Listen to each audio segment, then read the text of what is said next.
kami sudah dewasa, kami tidak perlu ikut peraturan nih. Kami ini pelajar universiti, buat apa lagi ikut peraturan?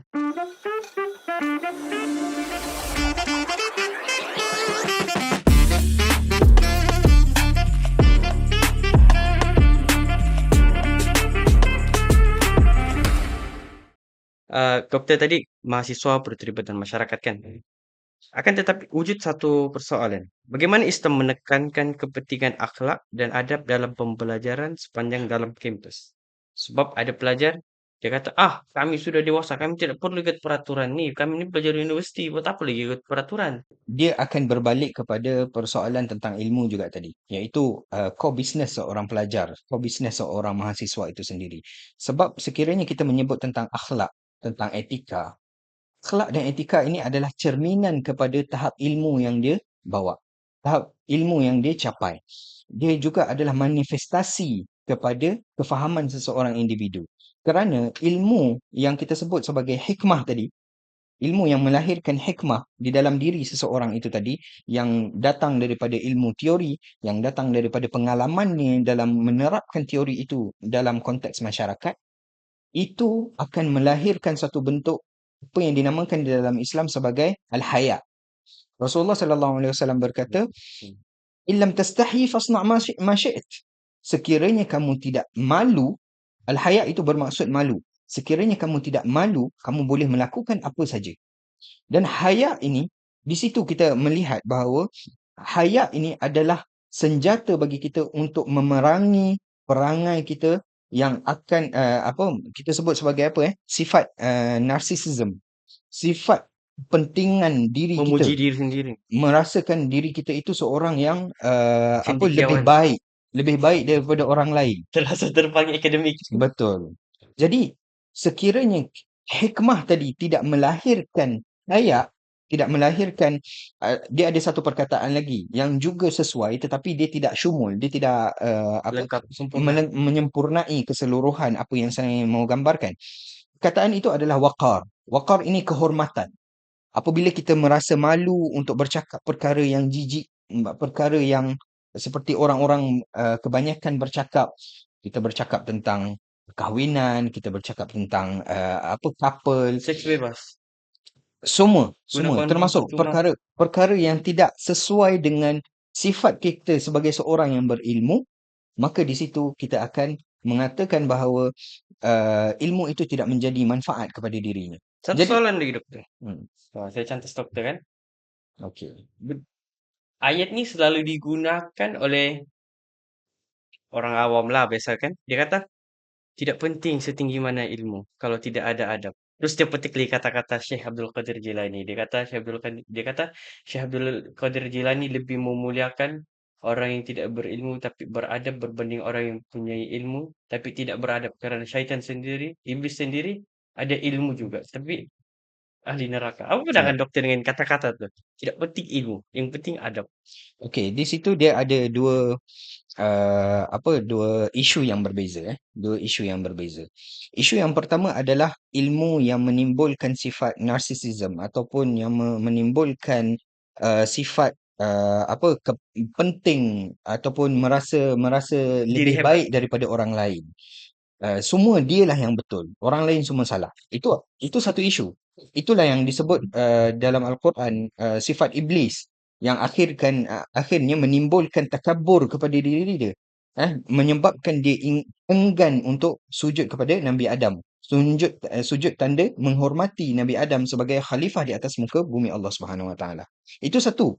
Satu lagi adalah kita sebut tentang perlu kita membezakan antara haya yang lahir daripada hikmah yang sebenar tadi, rasa malu yang lahir daripada pengetahuan yang sebenar, daripada hikmah yang sebenar itu tadi, ada di sana, ada contoh yang lain iaitu ada konsep yang lain iaitu khauf, Takut.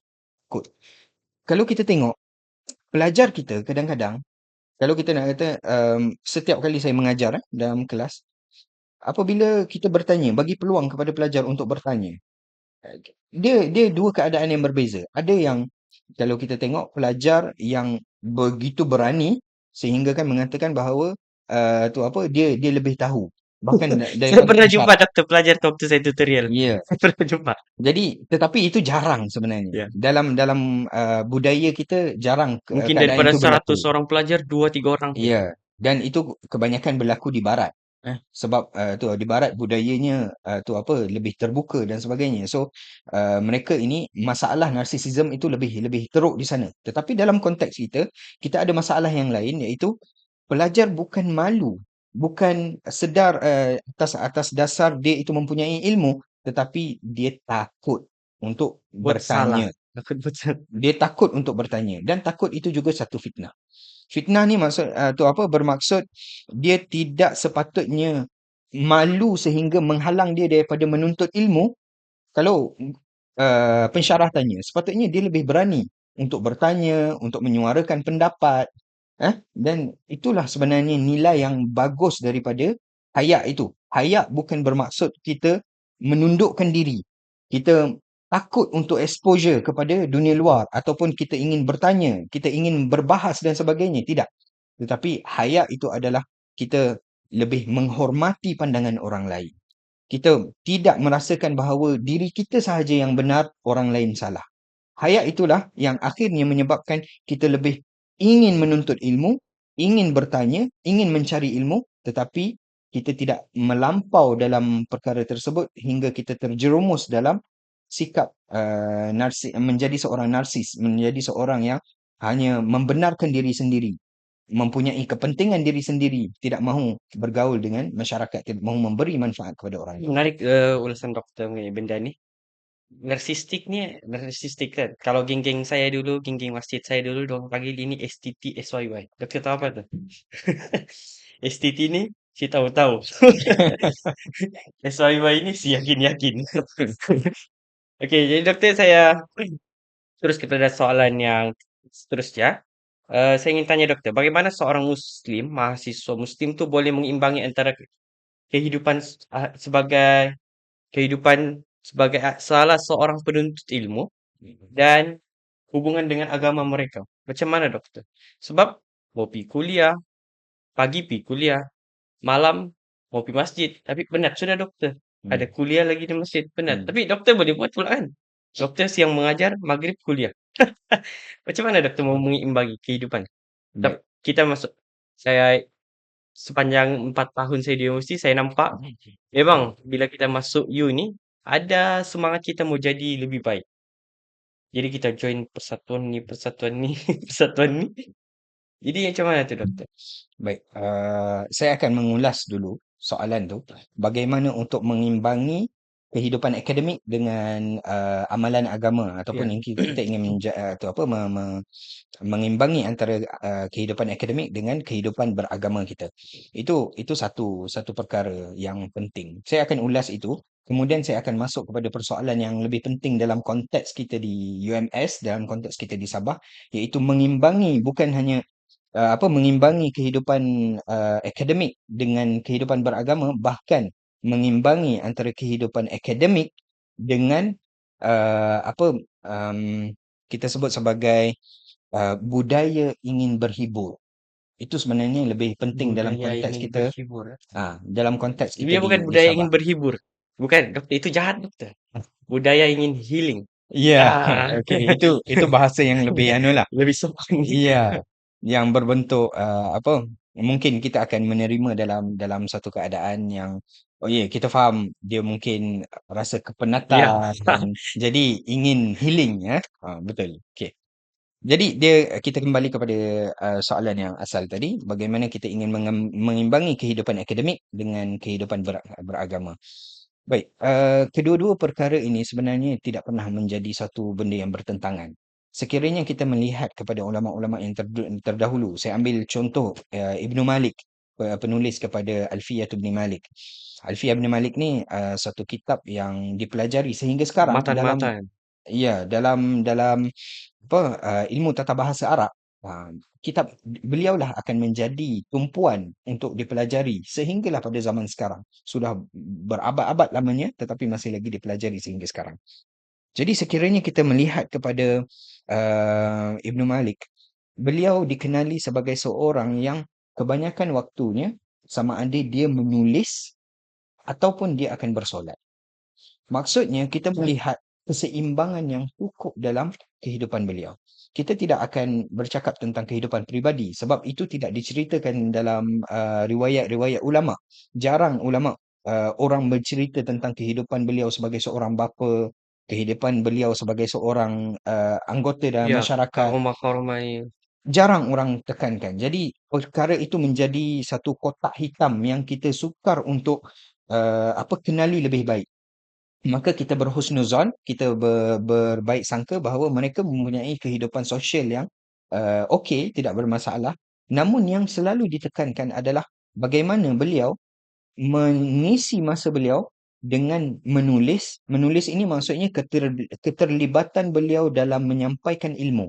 Okey? Akademik ke. Akademik. Dan bagaimana beliau apabila ada masa-masa kosong, beliau akan isi dengan zikir dan solat.